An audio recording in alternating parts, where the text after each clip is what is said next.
Hi there, welcome back to IndyCar on the 18th of January. This week sees the Scottish Audit Committee meeting for the first time this year. And the Audit Committee really is there, I suppose, as, for want of a better word, an opportunity for Scottish ministers from Holyrood to actually grill some of the, shall we say, more influential figures in the British establishment who have some kind of authority, not maybe authority is the wrong word, but some kind of influence over what happens here in Scotland. Now, the first person who springs to mind, actually jumped off the page when I read originally about this, is Michael Gove, the so-called Minister for Levelling Up. Now, I asked my question in the preamble to this programme, what do you think levelling up actually means? Now, I would say for 100% of us, levelling up means bringing something up to the same level as something else. However, that's not what we're talking about here. Michael Gove's definition of levelling up is to actually not provide the same amount of funding that we used to have when we were in the EU. You may not know this, but the European Union, when we were members of it, actually provided Scotland with £1.3 billion a year in EU funding, which could be used by the Scottish Government for whatever was needed in Scotland. Now, this money was paid directly to Holyrood. It was paid directly to the Scottish Treasury so that it could be spent in whatever way was necessary for Scotland at the time. Now, because of the stupidity of our English cousins south of the border with their Brexit vote, where they unwittingly or deliberately dragged us out with them out of the European Union, means that we no longer have that funding. So we have lost £1.3 billion because of Brexit. Now, you've maybe heard me complaining that Brexit is affecting trade in a big way. It prevents Scottish businesses from exporting easily to the European Union, and it attracts lots of taxes and duties and a great deal of bureaucracy, making it extremely difficult and more expensive for Scottish businesses to export or import to the European Union. However, that's obviously not the only damage that's been done by Brexit.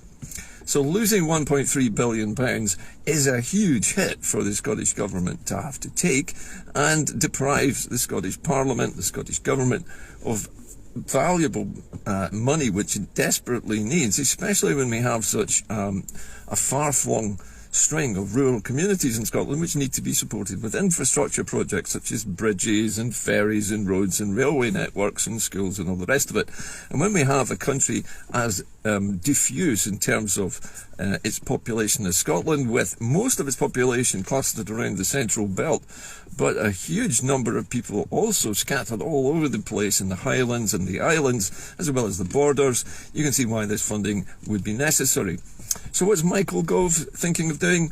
He wants to provide less than a third of the money that has been lost. £400 million is all that Michael Gove thinks is necessary to level up. Now, I don't know where he learned his arithmetic in primary school, but I'm pretty sure that most of us realise that £400 million is a long way short of £1,300 million, which is what £1.3 billion is. So we're looking at less than a third of the money which has been lost through the stupidity of Brexit. So Michael Gove's got to come up and try to make this sound like he is giving us something brilliant, when in actual fact we're being shortchanged by nearly £900 million. That's almost £1 billion short of actually levelling up. Now, the other thing I think we need to remember here is that we're not the only one of the smaller nations to be affected by this, because Northern Ireland and probably Wales are going to lose their levelling up funding as well. And if Michael Gove's performance in providing merely a third of what has been lost to us, you can imagine it's probably going to be just as bad or worse for Wales and Northern Ireland. So where is all this money going then? This extra £900 million, which should have come to Scotland automatically on Brexit from the UK Treasury, is being redirected elsewhere. And the only place it could possibly be going is England, simply because these funds, which would normally be given to Scotland, Wales and Northern Ireland, have been basically clawed back. At least 2/3 of them have been clawed back and are being spent probably somewhere in England, because there isn't anywhere else they could be spent. So it's going to be very interesting to listen to Michael Gove trying to squirm his way out of this.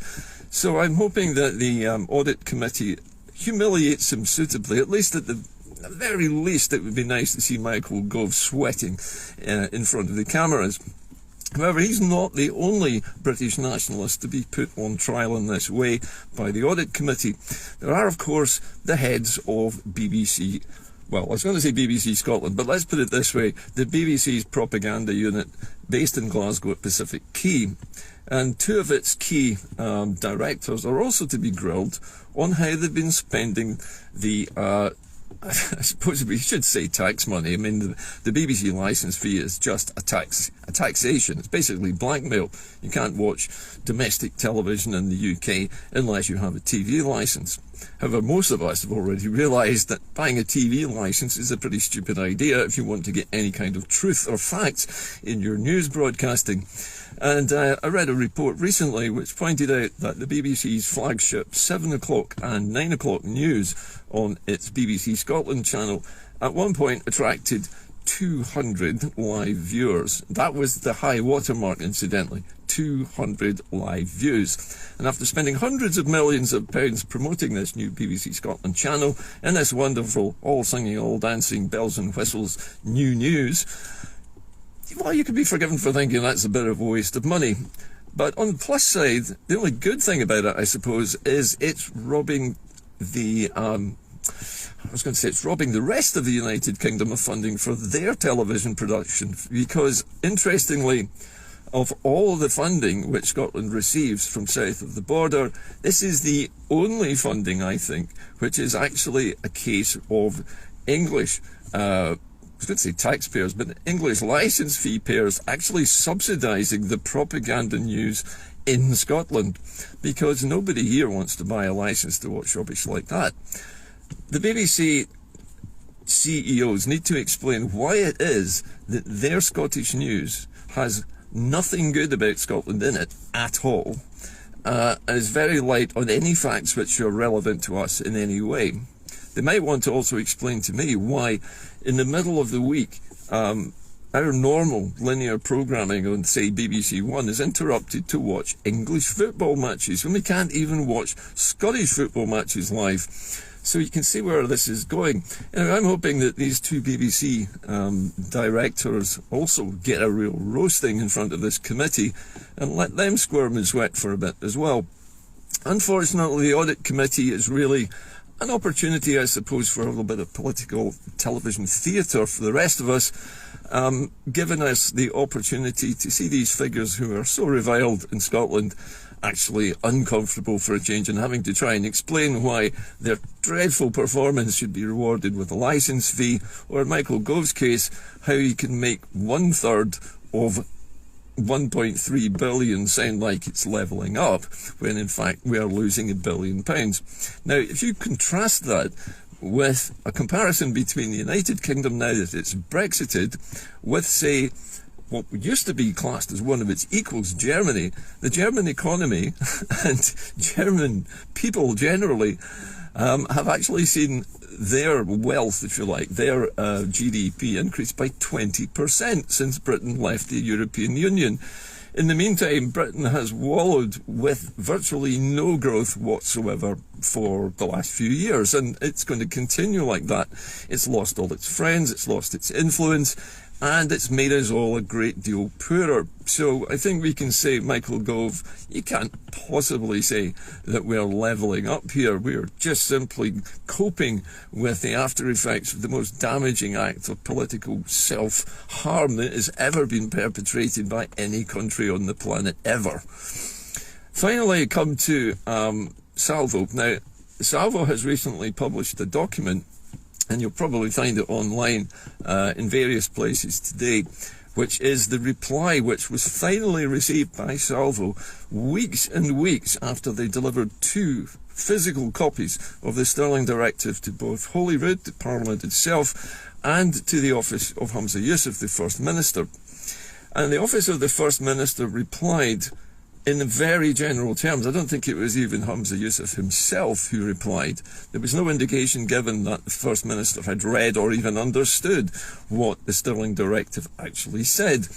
But what he did say, or what his office said, and I would imagine this is his PR manager who's saying it, is that the Scottish Government continues to seek the powers from the United Kingdom to hold a lawful referendum on ending the Union according to the ruling of the UK Supreme Court. Now that, to me, is the ultimately most disappointing thing the First Minister could have said, because we now know that the Scottish Government is committed to this endless begging of Section 30 from the rest of the United Kingdom.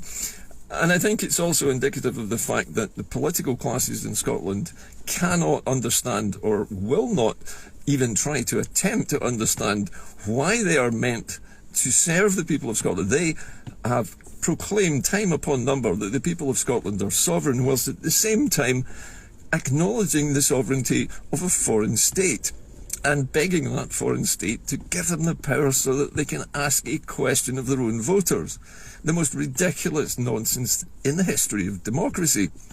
So we will continue, I'm afraid, with the same old all the way through the general election. Now, that's not to say we shouldn't vote for the SNP, and I'm not saying that, actually. I'm just saying that we can't expect ourselves, or can't expect our leadership here to do anything other than to keep seeking a Section 30 order, because, of course, they have to.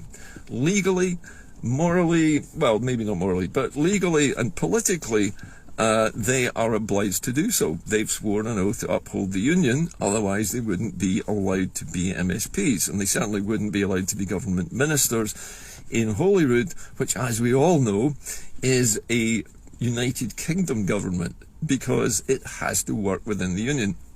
So there's no chance at the moment that our current crop of political ministers will do anything other than keep asking for a Section 30 order. So something else will need to happen later on. However, I doubt it's going to happen this year. And with the likelihood of a general election being pushed back probably to the latter part of this year, it's going to be a very long, drawn-out process of preparing for this next general election.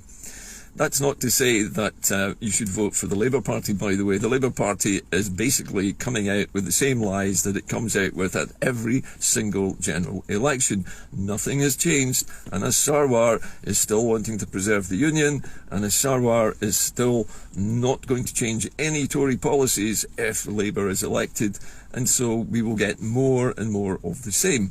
So my recommendation, although it is, I suppose, with reservations, would be to continue to vote for the SNP in larger numbers so that we can win more seats and have more pro-independence MPs.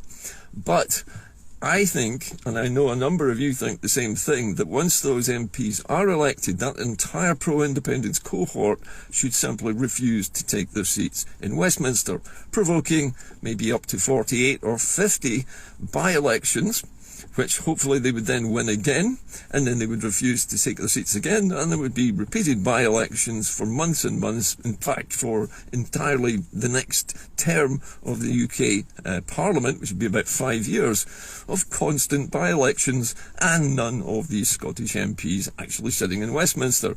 Sinn Féin did this many years ago to great effect. They thought, and I think rightly, that the UK Parliament was not their Parliament, and therefore, despite the fact that they'd been elected, they were not going to take their seats in Westminster.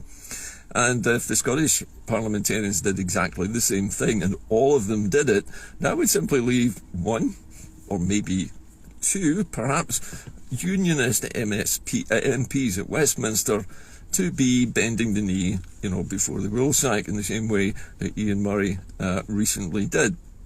So nothing much is going to change. But it is important that we have as much representation in terms of MPs as possible, because it's much easier to take collective action like abstaining from sitting in Westminster if you've got a really good, solid majority of MPs to do that. That would provoke a crisis, a political crisis, not just in Scotland but in England as well, because all of the unionist parties would have to spend millions of pounds fighting repeated by-election after by-election for 5 years. and God knows how long that might go on, but I would certainly lay down a marker, I think, saying that Scotland is not going to put up with this any longer, and some action is definitely needed. Anyway, that's it from me today, but just remember, Brexit has hauled the UK below the waterline in terms of its equality with other comparable European nations. We've now become a banana republic. We're off on our own little island in the middle of the ocean with no friends and very little way of trading with anybody else. And in the meantime, we're being promised by Michael Gove that we're going to be levelled up by less than a third of what we actually got from the European Union in the first place. And then there's the BBC and trying to excuse its dreadful performance in Scotland by basically preventing us from knowing anything good about our own country and providing us with any kind of truthful news, and in fact just simply omitting any stories which have anything good to say either about Scotland, the SNP, ferries, hospitals, or anything else that we hold dear. So that's it for me today. I'll be back again later in the week, trying to be more optimistic. It's difficult in these circumstances, but as I always say, keep the faith. It's a long road to independence, and I suspect that nothing really dramatic will actually happen until the next Holyrood elections, and I think it's that we really need to focus all our attentions on, and figuring out a way to gain our independence through that particular election, rather than the rather vague and nebulous prospect of having a few of our own MPs in Westminster being ritually humiliated for 5 more years. Anyway, that's it from me today. I'll see you later on in the week. Thank you for your continued support. The link, as always, is down below if you wish to donate. Also, you can rewind this show while it's running live now, and you can also comment live, as you know, whenever you like. You can send me messages live on there as well. That's it from IndyCar. I'll see you later in the week. Bye for now.